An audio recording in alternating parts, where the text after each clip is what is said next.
That's where they brought me. Yes, indeed. I was the understudy snorer for Sir Laurence Olivier. How many guys you grow up with the idea of doing cartoons? We almost all did, because I was one of those people that would watch the cartoons on Saturday. With cartoons and sensible things like coming in and hanging out with you guys, and I don't have to have a beard. So, but yeah, my beard works more than I do. My mustache has its own trailer. It's really weird. I had that odd thing happen to me. Normally, every year, once or twice, maybe 3 times, I go fishing down in Baja. And we go deep down in the Sea of Cortez and do all these wonderful things. And for that period of time, we tell the women, don't worry about your hair. Guys, we're not going to shave. Hang out, it's Mexico, take it easy, right? So one time I let everything grow, and I thought, why don't I just let it get full? And then I thought to myself, well, why not just for fun get pictures taken? Oh, yeah, okay. Why don't I just go ahead and submit some of these? And so I got a short film, another film, and a video as a king. And I play homeless guys. And, yeah, so this is normally the way I keep it trimmed, but last year someone told me that director you worked with on that project, he's doing something on TV and he wanted you specifically for the homeless guy, so let your beard go. So my beard was way out here, and then I find out they're shooting the pilot, and she said, oh, I'm sorry, they wrote you out, you know. So after, yeah, and that's what happens to a lot of us. We find out we have a role and then it's cut out of the script. So back I went to the Sean Connery bloody look that I have right now. That's the closest I can get, you know. Money Penny, come over here and shit on my lap. Excuse me, James. You heard me, shit on my lap. It's having a speech impediment, it's difficult, you know. Yes. Yes, please. All right. I'm sorry. Does he have to apologize every minute? Yes. I'm Canadian, that's what we do. I'm sorry. Oh, I'm sorry. I'm sorry. Hacks. I was very sad that I'd missed it because, I mean, last year would have been my 10th year in a row here. This really is my home con. You know, everybody says that, but this really is. I had my flight booked, everything was set to go, and I was doing a live-action Woody the Woodpecker film for Universal Studios, which is being released apparently sometime this year in Brazil. So I'm huge in the Portuguese community. Ton of fun, like I was the lead bad guy and it's a comedy and it was fun, but they kept, you know, and I was getting closer to, and then it's like, okay, you're shooting on the Friday. Okay, it's like, and you're shooting on the Monday. And I had to go. I made a really awesome video to send to you guys, but I couldn't figure out, because I'm technologically living 3 centuries ago, how to send it. But I found it the other day and I went, oh, it's really sweet. You guys would have liked it. I had, you know, it opened up with Thunderstruck, as is usually the want. Anyway, so that's why I couldn't be here last year, but I was really kind of devastated. It was actually this is the first con I've done since. No, I did one in Toronto a little while ago. But I hadn't done a con, as I found out when I went to use my passport, in at least 2 years. So probably the one before. What? No, I have to remember my passport. Trust me, I wouldn't be here if I didn't remember my passport. But I did discover that it was expired. And unlike 5 years ago when I found that it was expired at the airport for a 7:30 flight to come here, and then through the greatest string of miracles that I've ever experienced, I was on a 2:30 flight with a shiny new passport in my hand. Like at the airport, they went, how? At the passport office, you know, and this was right when they were changing all the routes, so it was like usually a 3-week wait, and 14-hour, 15-hour waits at the passport office. I go through there and I'm just like, all I can do is try. And it was weird, I went up and the guy's like, yeah, I'm sorry, no, there's no way. And then all of a sudden it was the weirdest thing too, he looked up and he went, tell me a story. And I went, okay, I have a story for you. And I told him a tale of you guys, and blah, blah, blah, blah, blah. And he just went, and he kind of was shaking his head, and he's like, okay, so he starts doing that, and he goes, well, there's no way this can happen. I've been doing this for 20 years, but come back at 12 o'clock and we'll see. And I drove around and phoned Mary and said, look, it's not gonna happen. And then I went back there at 12 o'clock, and this is after, and there was this marvelous old guy, like who I'm pretty sure was an angel. Because when I first got there, he's just like, "Now, you son, come here. Why don't you get in that lineup over there?" And then when I went back, he's like, "You're back. Why don't you get into that lineup over there?" And I went up, and they came out, and they went, "I don't know who you are. I don't know how this happened, but get on that goddamn plane." If it was a rom-com, they would have. At the airport, I did not expect to see. And then it was like I was going to overnight in Dallas, and then I got off the plane, and I had a broken foot, by the way, so I was wearing a cast. And I went, okay, connection is now 15 minutes. It can't be done, and it's Dallas, and you have to get on a train. And I just went, you know what? The way this day's been going, fuck it. And I started running. And I get to the gate and was like, oh shit, they changed the gate. It's back that way. So I went back and I literally, forgive me for saying literally, but I went running, I could see them closing the doors, and I just went, and I threw my ticket and I ran and I sat on the fucking plane, and the plane took off, and I got in a cab, and I was here by 1 o'clock in the morning, and I knocked on Mary's door and went, "You know where I can get a beer around here?" We call that Metrocon. So this was a piece of cake compared to that. Sometimes the universe opens doors and you just step through. I will never have that kind of luck again. That was the drawback. It was like, pretty much used up every horseshoe I could find in my ass on that trip, didn't I? Yes, please. I know it doesn't have a lot to do with voice acting now, but I'm also a Shakespearean. I'm doing Shakespeare for my PhD candidacy, so I always ask this to people who say they're Shakespearean. What is your favorite Shakespeare play? Of any of them? Comedies, dramas, or romances? Which one did you always love? Tempest. The Tempest is fantastic. All I'm doing with my career is waiting until I'm old enough to play Prospero properly. In the meantime, it's all just filler. Mine is Macbeth. The one you missed was you didn't say tragedies, and Macbeth is my favorite. As comedies, yes, Midsummer Night's Dream. I've done 5 productions of it, and I never get enough, ever get enough of Midsummer. My personal favorite is The Witch. Okay. In the orange shirt, please. Yes, Sit down. I'm kidding. You're done. Thank you. I just wanted to say, my brother, your cousin, and I greatly admire both of your works. In particular, I have to say, what do you think? This goes out to both of you. Is your greatest work ever? Well, there's so many to choose from, really. I mean, they're all fantastic. I mean, farmer standing in the field, that was fantastic. But I was particularly fond of your third samurai from the left. That was the best work I've ever heard from you. That's the education. Oh, see. Best? Any one, really. Okay, well, I would say I would have to point to my favorite because, and it wasn't as much me as it was the writing was so wonderful, but what I did with Wormmon and Digimon. That would have to be my favorite, and again, because the scripts were so well written, we were able to make so much out of that, so we did great work, and so I would have to say that among my favorite, maybe the best I have done, Of course. I appreciate it. Yeah, wow. There's shows that I'm super proud of. I mean, the beauty of our job is you're never going, well, I'm gonna go slave away in front of a hot microphone for a couple hours.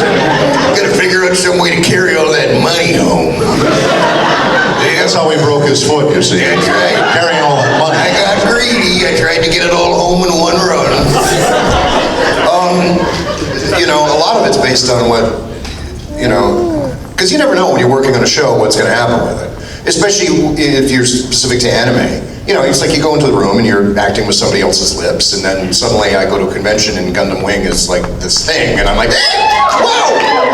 Thank you. I will make you this promise. I will be the god of death once more. But right now, I need a sheep. No, that's... Beast Wars was a real honor to work on because, to sort of echo what Paul said, for a North American prelay show, the writing on it was great.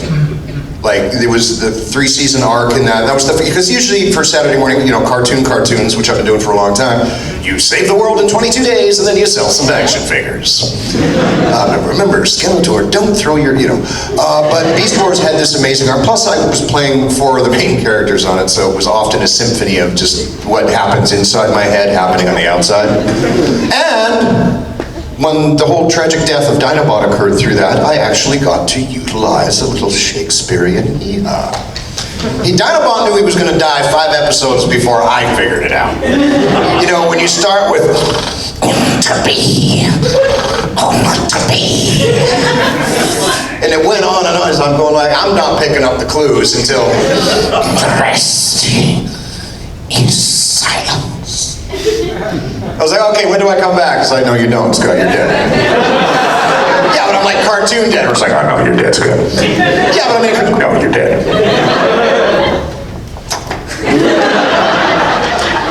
But it was, you know, and when that aired, like people, it really affected. That was when I very first started going to conventions, and I you know, went, wow, this crazy, silly little job that I have can actually kind of have an effect on people. And it was a very powerful experience for me. And it was also a fun show to work on. I got to be Foghorn Leghorn and Baby Looney Tunes. That was cool. And if you've ever seen, there's a sequel to Rudolph the Red-Nosed Reindeer called Rudolph and the Island of Misfit Toys. And I was Hermie the Elf and Yukon Cornelius. And that for me was stepping into sort of my own childhood. Not if you don't mind my being a dentist. Wow, that was a metaphor, wasn't it? Hermie was gay as hell! But I'm independent. So, you know, it's always fun. I believe it. Thank you. I played a lot of women too, that's always weird. Sure. Yeah. Because it actually could be in the movie Sharknado. You might be in it. Sharknado? As long as my mustache got its own trailer, hell yeah. Exactly right. If I could be a homeless guy in Sharknado, that'd be great, you know? I could just, you know, the beard it plays right into it. Because the sharks, you know, they don't discriminate. They just drop down and kill anybody. One of my favorite things I saw, I was at a con and we got I forget it was a memory stick or something, we had a bunch of movies to watch in the green room. And I was looking down, there was a bunch of Sharknadoes, I saw that, and it said, Sharknado 2, the second one. I thought that was just the best. I said, we have to watch this one now. That has already made me laugh, you know. But yeah, if I had a shot at being a Sharknado, absolutely, I would not pass that up. Oh my God, the hands are going up now. It's like a field of grass. Take it away. I saw you first. We will get to everybody, I promise. Yes.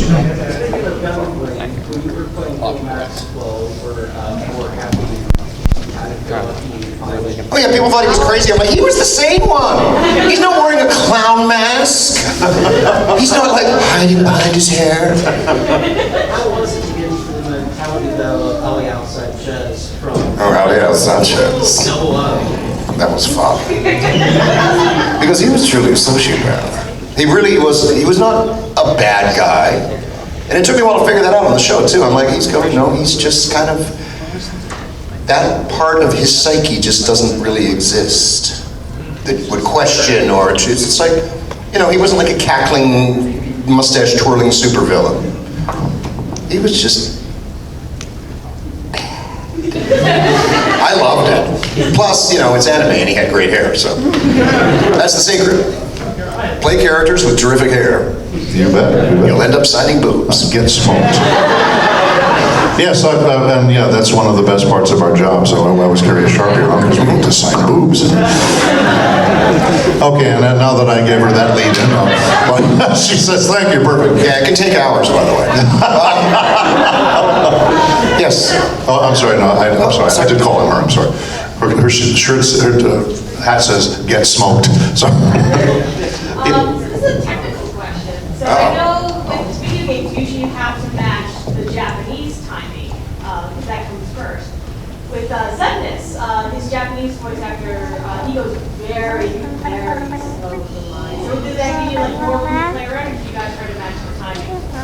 They told me I had to match the timing as Xemnas, and the problem is the lines that they wrote in English were this long. And this is the way I like to explain it when I do my voice panels. The line is this long, and the timing is this long. That's why when you guys hear me do many of my lines, I didn't audition that way. I auditioned at a regular pace, like you'd look at the line and it looks like it's 2.5 seconds long, and you'd go for that. They wanted me to just drag this stuff out, and so I have the longest K's in the industry. The longest M's and Z's in the industry. Okay, so one of my lines is, "Ansem the wise, you look pathetic." But it's that short, and they wanted this. So I said, "Ansem the wise, you look pathetic."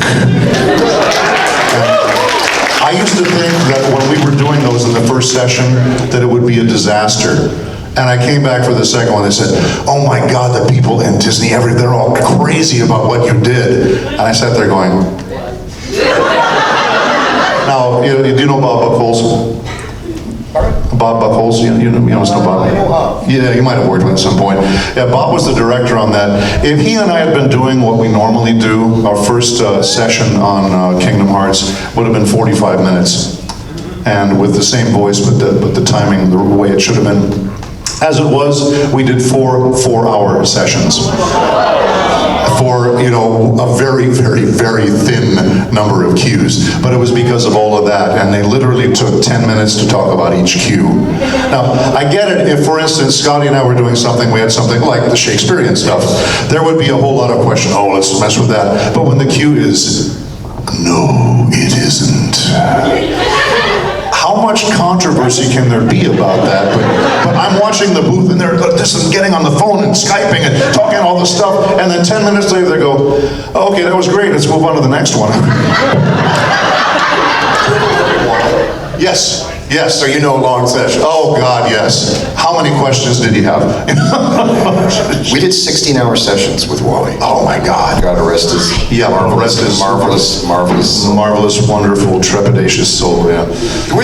What I've noticed in a lot of stuff, because a lot of, from what I understand, a lot of the Japanese stuff, if we're dubbing it, they will actually pre-animate it.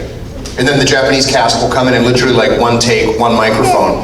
So a lot of times, our stuff actually fits better because there's more sort of effort put into making it fit. Another thing, and you'd see if you corroborate with it, if you screw up in the studio, so, because you don't know what's coming, and it's like beep, beep, beep, away you go. So it's like, Kagome, you will out for God, with a monkey again, and who wrote it? That bad, it will always fit the flaps perfectly. It's weird. It's weird, man. Thank God for Pro Tools, and when I have a tantrum, I don't sound anywhere near as well spoken as he just did. But it is strange because the Japanese timing will be so different from ours, and sometimes I'll go in sometimes and I will listen for the timing and I'll watch the sync, and the first thing they tell me is, forget the Japanese sync, it's crap. So then I go back to the old days when you went in, there was no voice reference. You just started it. You were the first one in. There's a term you'll see in scripts is N-I-O-J, not in original Japanese. I'm doing a show right now called Tobot something or other, and it's actually Korean production. So it's that N-O-I-K. So I started using that as a word, as my character. Because I put this weird, sort of weird leather, it's like, Moink! Yeah. But the director was like, you can't, oh my God, that's funny. Yes, we're keeping it. It's like, that's what it says in the script. And who's playing Amit, by the way? O-A-M-I-T. Anyway. There's this guy named Alt I keep seeing in this. Yeah. Is it short for what? Altimeter? I forget. Shh, like a tail in the wind. All right. Oh. I don't have a question, but I do have a present for you. Can I bring it up? Hey, presents.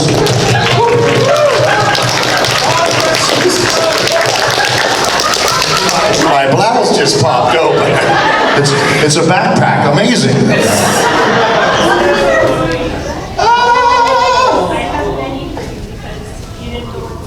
So I got a two-year standby? I love Momo. I mean, like one that says also Scott, like, I have quite a few that are all painted black. For those who don't know, Momo, yay, every time Momo, does ducks. And now because of you, I collect ducks. But Momo doesn't just do ducks. She does specialty ducks. Majin Buu duck.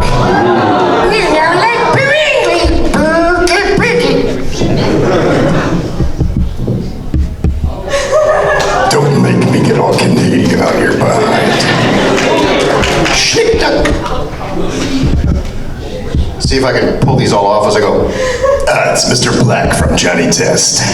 Mr. White, the black guy. I didn't know that, by the way, when I started. We are going to Fiji. We are going to Fiji. I don't know who this is. clearly doesn't have a beard, so it couldn't be you, yeah. I don't know, but he looks like some weird Australian to me. This time. Oh my God! It does! I had my bill pierced. He's got a little tiny nose ring. But wait, there's more. This is the one that intrigues me because it just says, challenge accepted.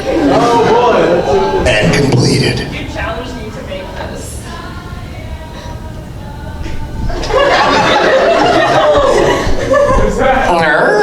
Was ready to finally get his own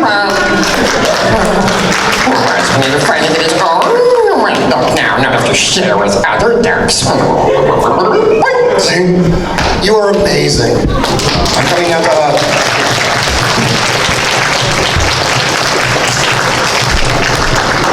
What are you getting for? Ducks and spray cheese.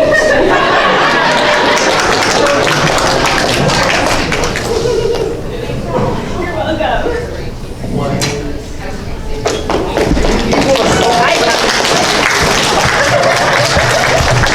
you people.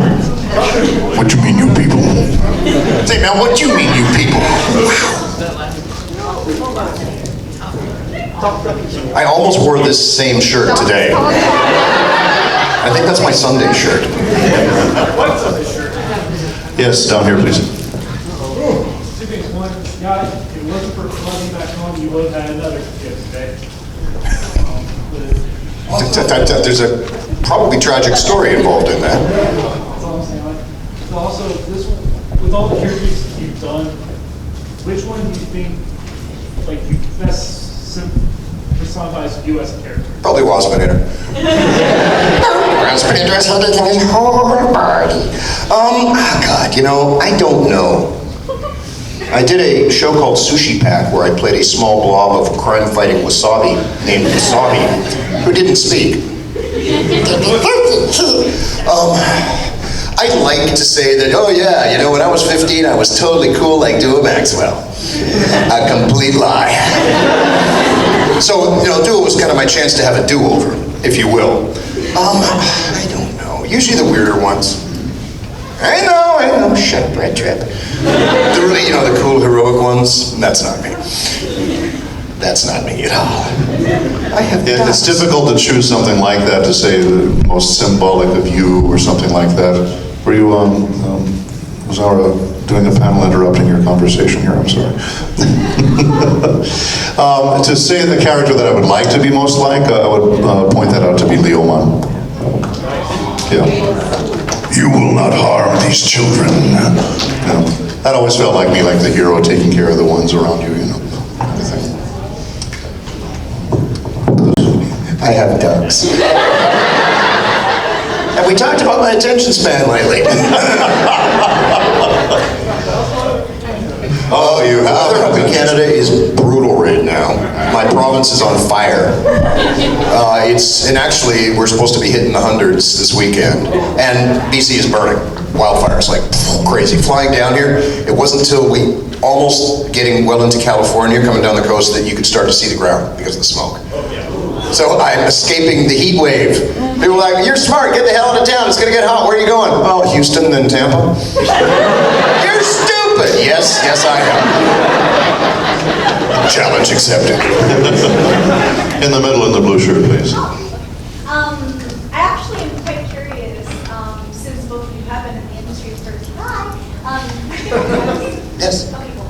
for such a long time that I'm actually kind of curious about how the technology has like changed over the years. You mean the topic that this is actually supposed to be about? Yeah. So we've gone full circle.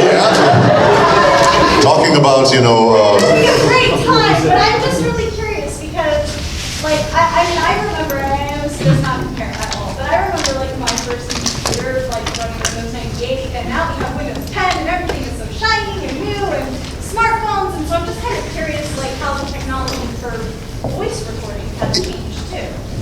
I think it's for Paul and myself. We both started at a time right when this massive upsweep in technological advancement was just kind of starting. So I speak for myself anyway. When we started recording, we were recording onto 1/4-inch tape. Still people were using things like just leave the room to get a razor blade in there to edit. Well, that's literally how you edited back then. You didn't just whip into Pro Tools and go, I'm just going to knock the high end off that, fix that P-pop, and away we go. I'll summarize really good because it boggles me all the time. Everything that we did then had mass. It had physical existence in this universe. Everything was analog. All the drawing was done by hand, animation. The recording was done analog. Boom. Now, like you step into this amazing Pixar world and you watch these films or video games that are so immersive, and you go, it doesn't actually exist. It's nothing but ones and zeros. To me, that blows my mind. You can watch this entire film and go, it actually has no physical mass whatsoever. It does not exist as a particle. There is no Pixar particle in the world. Weird. Mind blown. So has it mostly been just the editing software side that's like really grown, or like has also the like actual media, like the microphones and... The microphones have remained standard. That is the one constant. Yeah, if you listen to some of the work that was done on radio back in the 30s and 40s, some of that is incredibly beautiful to listen to because the microphones were one of the first things they started really to advance with, okay? That's why it took televisions forever to finally put stereo speakers on the TVs. The picture got better and better and better. You still had this little square, stupid thing that took a long time for them to get to that. What I've found especially is in terms of recording and the sound, I'm not hearing a big difference between what I did back in the early 90s and what is being recorded now. It is really the visual, big time. The fact that, I can pull this out right here, and if I have the right, apps and do all the right stuff, I can make a film from start to finish on this. And you're right, there's nothing in the can. We used to actually have to take stuff and deliver it from studio to studio. I was doing a movie of the week for Disney, and I'm a dialogue coach, and I teach people the accents and stuff like that. They wanted me to go early, help scout a couple of locations, and they said, we might have to have you schlep some stuff. And it was going to be carrying things on. Okay, this is what we're going to be taking for the first day, looking at the dailies or something like that. Now, it's all right here, and smaller. Well, at least you don't have to schlep stuff. This is true. But the one thing you still need is one of these. Absolutely. And these. Yes. They still can't do that without us, and that's our strength. Although they're getting dangerously close. It's terrible, horrifyingly close. Yes, but it will never have this. You never have us. Sir. What's the craziest thing you encountered with a fan? You had this written down. Look at him. There was a guy that came into a panel once and asked these questions, but he had them written down. That ranks up there with me. Yeah. The craziest thing that... Well, a lot of stuff. I have to say, just the sweetest stuff that happens to me is when I do the voice of Wormmon. There's this sweet little girl. She's like third year, graduated out of Christopher Newport University in Virginia. She ran their con up there. She is a freak for Wormmon. I only have to say one syllable, and she literally does fall off of her chair. And so this last time when I was up there, and when I work, you probably have much the same experience. When you assume a character, a lot of times you'll assume a face, okay? And when I do Wormmon, I'm like this. I don't know, Ken. I think you can still be a good boy. So the girl's name is Jaja, and whenever Jaja hears the voice or sees that, she has to give me a hug. And so when we were all saying goodbye, she basically just wouldn't let go of me. That's the sweetest. The weirdest thing was most of the time when I'll say something in the voice of Xemnas, people will start shaking and stuff like that. You know, I'll ask the question, do you know who you truly are? Well, I did that with one woman, I guess her name was Lisa or something. I said, tell me, Lisa, do you know who you truly are? She backed away and said, I am so turned on right now. I'm used to the, you know, the shaking part and the fainting part, but I said, what? That would have to be among the weirdest, I would have to say. I had a similar effect, except I was doing Grumpy Bear's voice. That made it even weirder.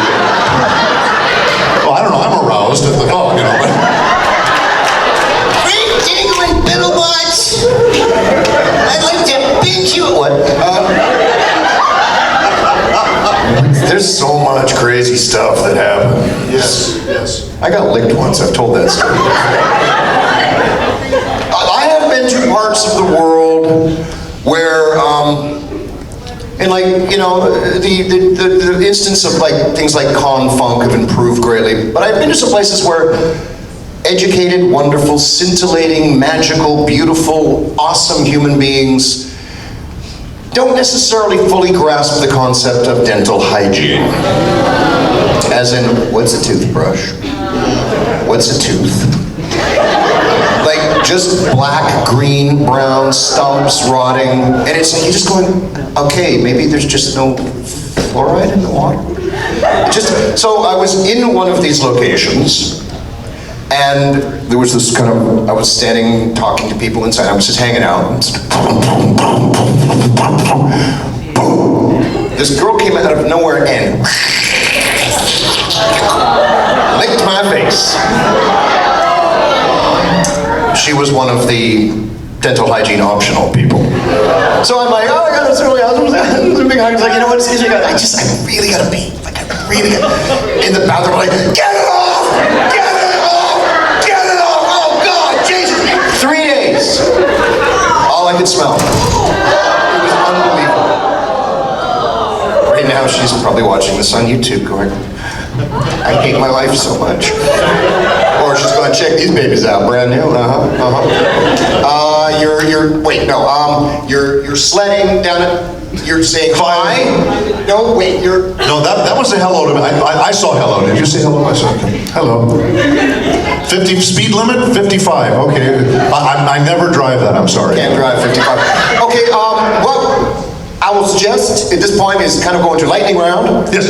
We have 5 minutes. Basically, what she's so everybody that's got a question, put your hand up now. And we'll go quick as we can. Okay, that's it. Those hands stay locked. No other hands come up. We are going to lightning round. These will be fast questions and hopefully very fast answers as long as I don't talk. And in the blue jacket in the back of the yellow thing, go please. And sorry, too late. Impersonation that you guys had, how many years did you ever actually use your own voice? Not impersonate anybody else, but use your own charismatic voice.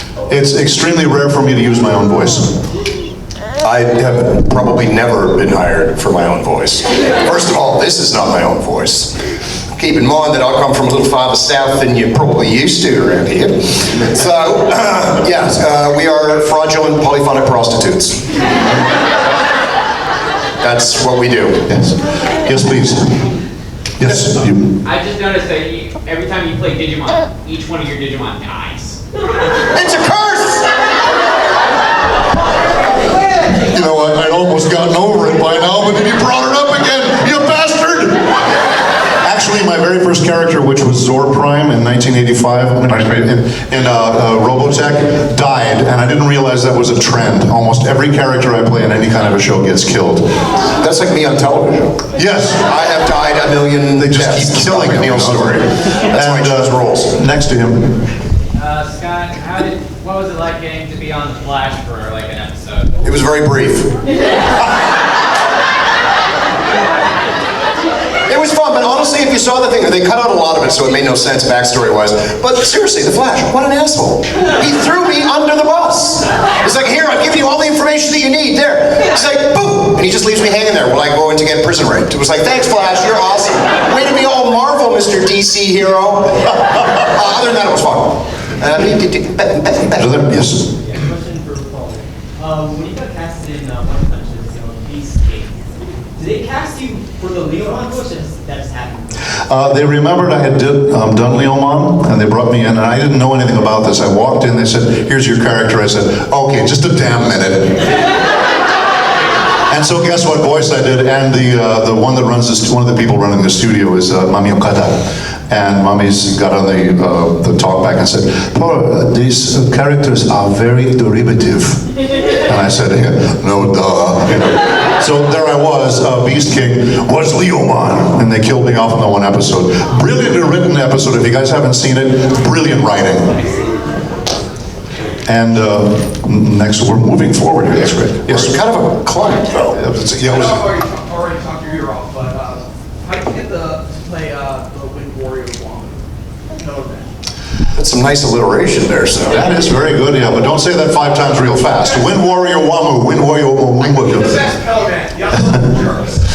Well, because I do so many voices, and again, most people don't even know this is me. This is the way I sound, by the way. Most people don't ever hear my real voice. They know I do so many voices and, like 50 different dialects. Because again, I'm an instructor, so they bring Paul in, cover a bunch of bases, just bring Paul in. So I came in and I was Wamu, and I became Jack the Ripper and Dyer also.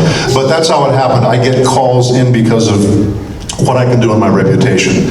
It's much more fun than slaving to, try to audition for something and then wait weeks and something like that. And the last one. Is it?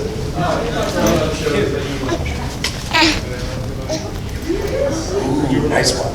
Were there any shows that you were sure were going to be a success that ended up not doing well, or any shows that you thought were terrible that you had runaway successes? We can't really predict. I did a show called Bucky O'Hare and the Toad Wars that at the time we thought was like, this is going to be huge, it's going to be so great. No, it was great. Y'all just didn't watch it. You get one season. Actually, no, because I just signed some stuff from it today. So somebody watched it. But, because I've done, like I said, we did, obviously, there's a pretty big body of work here. You just never know. And for everyone that is a success, there's 50 other shows you did that, they ran their season. And I agree with one thing that you said really strongly is that so much of that depends on the writing. You bet. Good writing will make a show. Yeah, I did something us able to do what we do. Oh, that's part of the thing where we as actors, and I tell people there's no such thing as a voice actor. You're an actor. Thank you. Very few people can do the voice acting, but you have to become a good actor. About 22 years ago, I did a series called The Adventures of Zoe and Charlie. It was one of the funnest animes I'd ever watched, and the reading, the writing, everything was brilliant. And we were doing it at a time when Fox Kids was being told there's not enough child's material on TV. We need to get more on there, so quick, get these episodes done. So we did 5 episodes. So one of the only times I ever came in and did anime on a Sunday, and they paid us double on a union contract. And we got the first 5 episodes done, and we got ready to do more, and we did more, and the first 5 didn't air. And then nothing aired, and 22 years later, The Adventures of Zoe and Charlie is sitting on a shelf someplace. It is never, ever played to my knowledge. It needs to be schlepped. Yes. We gotta schlep it someplace. Bring in the schlepping department. One more? Got time for one more? Okay. We'll finish this, I promised, every hand. What advice could you give for like aspiring voice actors? Yeah, way to hit the quick question, quick answer theme. My nutshell, 100%, actor first. Voice actor, if you can do all these, 437,000 different voices, awesome. You know what you are? You're a thing that makes sounds. You have to make, Mel Blanc, I think the greatest voice actor ever, never created a voice, he always created characters. That is fundamental. Actor first, actor over voice, and then train, play, and then eventually have more fun than you could possibly imagine having.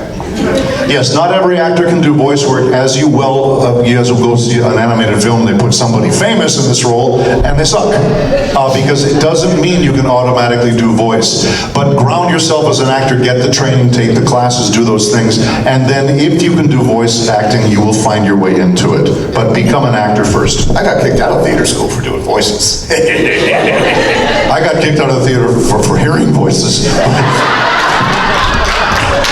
And that, okay, this is where you got friends. It's like a bouquet of hands goes up. Oh boy, this one, yes. Hardest roles you've ever played? Hardest role outside of porn? I'm sorry. If I didn't say it, it was going to turn into cancer. Are you talking about like emotionally challenging, or because that stuff's just fun? I mean, that's an actor's playground. Yes. The only thing I've ever done that physically was taxing, and I am known as somebody that can make sounds that shouldn't come out of this part of a human body. For a while after Chris Latta, who originated the voice, passed away, I was Cobra Commander on G.I. Joe, and that hurt because it's just so impossibly high and so impossibly shredded. Although, you know, 2 decades later, I took that and from camp, I don't think I can even do it anymore. Brought him down and took it down about 2 octaves, and then eventually we ended up with Dinobot. So, you know, the legacy continues. There's only 3 primary voices. I'm trying to break it down to that, like primary colors. One is the Bing. I've started off with the Bing Crosby as a good Bing. The other 2, once I get that, the system is done. It's like blending paint. So that was the only one that I ever did that hurt. Yeah, for me, just in terms of simple volume, working on the Digimon movie, because this week I would be in the studio talking like this, you know, being Wormmon, and then the following week I would go in the studio and become Gokumon. And I went hour after hour after hour, and then I came back again for more sessions. So I can do that because I'm trained to do it, and yet I still tell them, give me a day in between. Because at some point, you will mess up the muscle. And I can do that and get away with it for a long time because, and I tell people, don't go ahead and try to, 30 seconds later, yeah, you're fried. But that just in terms of physically pushing myself like that, it would have to be Kokomon and Yoboromon in the Digimon movie. And then, of course, we were passing out in the studio during Dragon Ball Z, because you never knew how long those screams were going to be. Yes. Beep, beep, beep. No!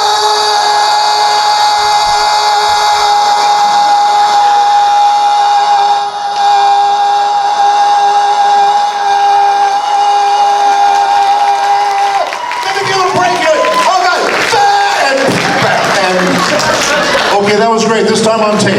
Yeah, I'm sorry, we're about to press record. Woo! Everything got all ringy in my ears. I think that's it for us, and thank you ever so much, all of you. And do come by, we're doing other panels, come by the autograph tables, we're doing other Q&As, so by all means, everyone. And if you see us in the hallway, whatever, you know, don't be shy. Say hello. We say hello. Sometimes we even say hello back. Yeah, we might even talk.